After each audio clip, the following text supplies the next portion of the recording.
Tato, thank you for inviting us to your studio today.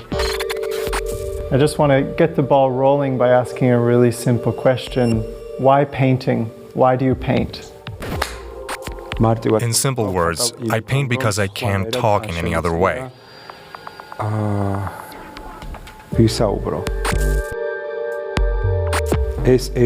me, this is the only and most powerful way of expressing myself. I'm really interested in your passion for off-roading and going into these places that are really unmapped and creating your own coordinates for identifying with the landscape. Maybe you can speak a little bit about that passion for off-roading and how that relates to your artistic practice. For me, the most powerful moment comes when I come upon locations of complete silence.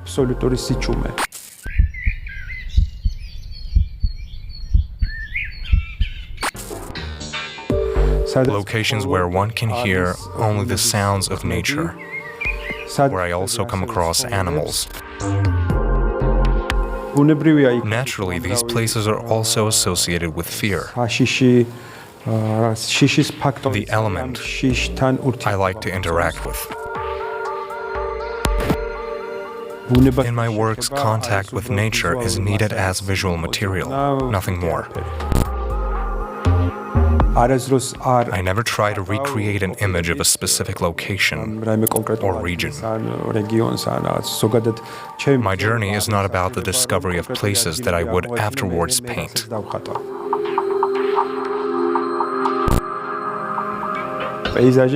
For me, the landscape is just a spoken language, a language that I am most familiar with, and which seems to be the most natural one for me to use.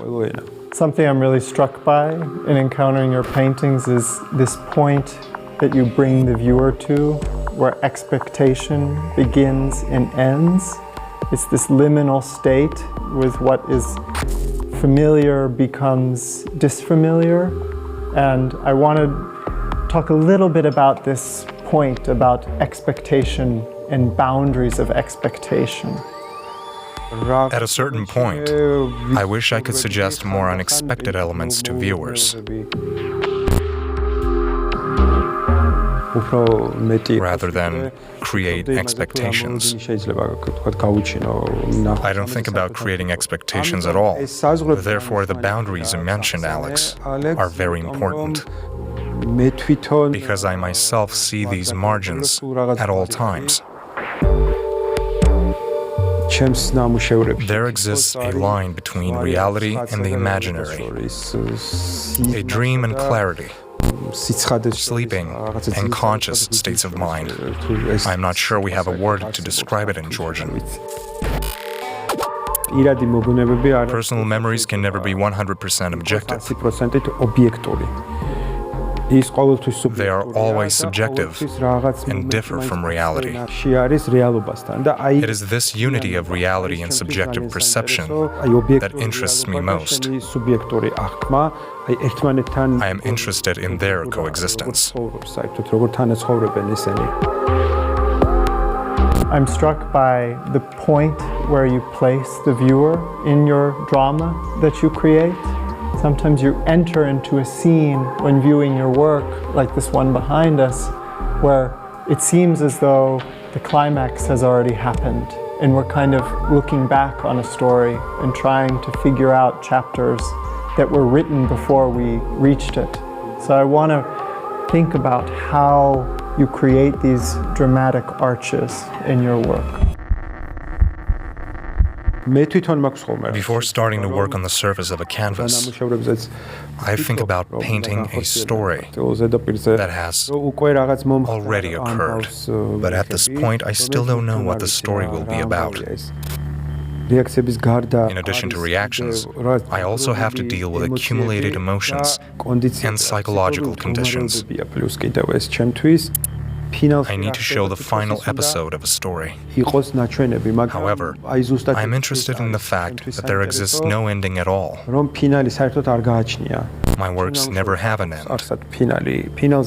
They never say anything about how the story ended. I don't think about the viewers, manipulations, or any questions I may pose. I have no such plan.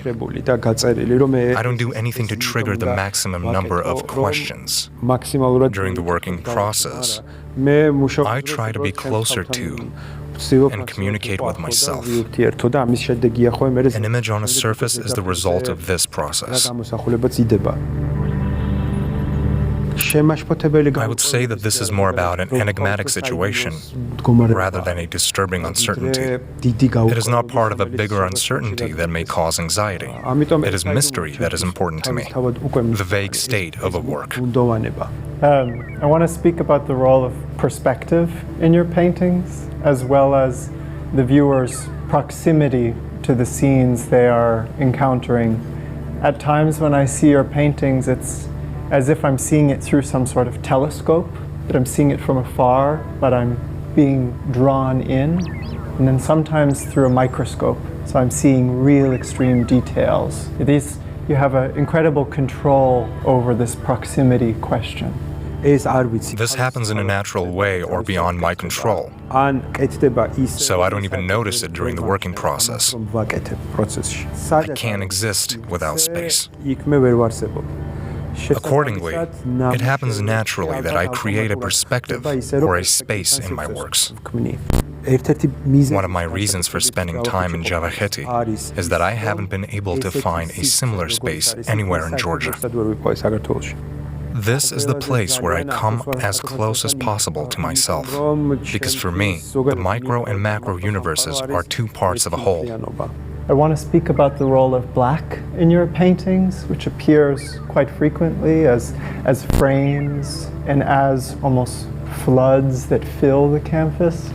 I'm really struck by this idea of black as a portal, or black as a void that you get to wake up from. Can you speak a little bit about why you're drawn to that shade in particular? For me, black is not a color. It does not exist. It's an infinite space that can be entered, a space where you can exist. For me, this color is so light and ethereal that it is impossible to show it. That's why I do something quite the opposite and use thick layers. I don't want to say that there is a resemblance, but I'm reminded of Ishiko's paintings and iconography, where the light is so overwhelming, divine, airy, and related to white that it needs to be painted in black. If black is a foundation in a lot of your paintings, red also plays a large role. And when you look across your portfolio, you encounter red as sort of a red flag, or a caution, or warning. Firstly, I would like to point out that in my paintings, red is never the color of blood, or a symbol of blood. I have been asked many times if a red spatter or spots in my works represent blood. I never show blood in my works. For me, red is the color that can show contrast in the best possible way. I never know beforehand where I might specifically place red in my painting. I am just following my intuition. I imagine a very sharp object that will cut your hand if you touch it. I think something that I'm struck by when I view your paintings is that I almost feel the reaction on my skin. It makes my skin kind of tingle or tickle. It sends a shiver down your spine often. I want to talk about the senses that are stimulated in viewing your work. There's a sense that when encountering one of your paintings, the climate in the room changes. I'll say it for the first time, but I fully agree with you. If I don't feel the work with my skin, it is doomed to be destroyed. One of the real privileges of doing this conversation in your studio is that we get to see the objects that you surround yourself with when you are creating your work. It's a real privilege to see these talismans and possessions that you decide to keep you company when you're working. I noticed that you have a shell on the shelf over there that maybe came from a beach or something like this. I love this idea that when you bring a shell to your ear, you can hear the sea. I often get a sense when I view your paintings that when I get closer to the canvas, the painting starts to speak or have sound somehow, and that by drawing ourselves closer in, we're joining that conversation somehow. Music that resembles sounds and that does not have a melody one can sing is very important to me. You can always find a shell on a shelf in my workshop. I take them with me whenever I move to a new studio. These shells are very important to me. I purchased them on the ocean shore when I visited Etretat, and I brought them to Tbilisi.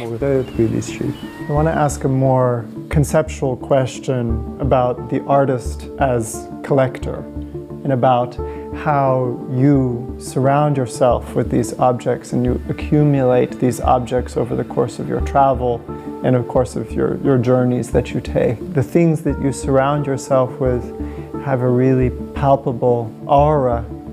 They evoke a sentiment, they evoke a history, they evoke a narrative that you have inherited. I want to speak a little bit about this mentality of collecting.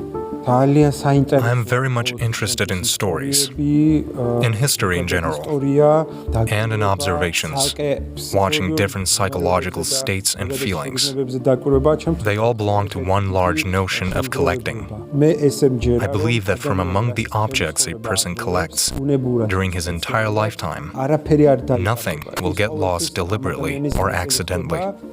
They become part of this person, since there exist no emotions, no time or events torn out of context. For me, they always represent parts of a large, interesting chain.